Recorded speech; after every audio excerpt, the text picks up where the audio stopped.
Kerala state service pensioners association വനിതാ ദിനാചരണം സംഘടിപ്പിച്ചു. കരുനാഗപ്പള്ളി കോൺഗ്രസ് ഭവനിലാണ് ദിനാചരണം നടത്തിയത്. ഇതോടൊപ്പം ബോധവൽക്കരണ ക്ലാസും നടത്തി. സർവീസ് പെൻഷനേഴ്സ് അസോസിയേഷൻ കരുനാഗപ്പള്ളി നിയോജകമണ്ഡലം കമ്മിറ്റി രാജ്യാന്തര വനിതാ ദിനാചരണം സംഘടിപ്പിച്ചു. കരുനാഗപ്പള്ളി കോൺഗ്രസ് ഭവനിലാണ് പരിപാടി സംഘടിപ്പിച്ചത്. ഇതോടനുബന്ധിച്ച് ബോധവൽക്കരണ ക്ലാസും നടത്തി. പെൻഷനേഴ്സ് അസോസിയേഷൻ സംസ്ഥാന വൈസ് പ്രസിഡന്റ് നാദിറ സുരേഷ് ഉദ്ഘാടനം ചെയ്തു.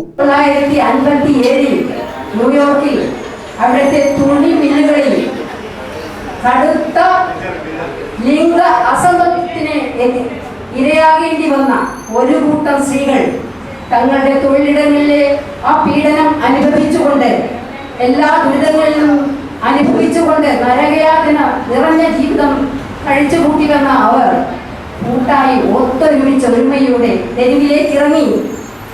അവർ സംഘടിച്ചു. അത് ഒരു മാർച്ച് 8-നായിരുന്നു. അന്ന് ആരംഭിച്ച ആ പോരാട്ടം പിന്നീട് തുടർന്നു. 1909 അത് അമേരിക്കയിലേക്ക് വ്യാപിച്ചു.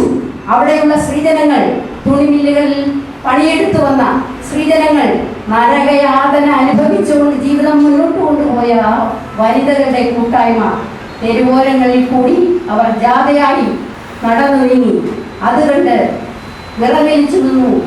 അമേരിക്കയിലെ തുണിമില്ലുകളിലെയും വ്യവസായ കേന്ദ്രങ്ങളിലെയും മുതലാളിമാർ ഈ സ്ത്രീശക്തിയെ അതിജീവിക്കുവാൻ അവർക്ക് പാടുകഴിയുന്നു. വനിതാ ഫോറം നിയോജകമണ്ഡലം പ്രസിഡന്റ് PK രാധാമണി അധ്യക്ഷത വഹിച്ചു. T ശോഭനകുമാരി, H മാരിയത്ത് ബീവി, S ശർമിള, ശാന്ത പ്രഭാകരൻ, KN സതി തുടങ്ങിയവർ പങ്കെടുത്തു.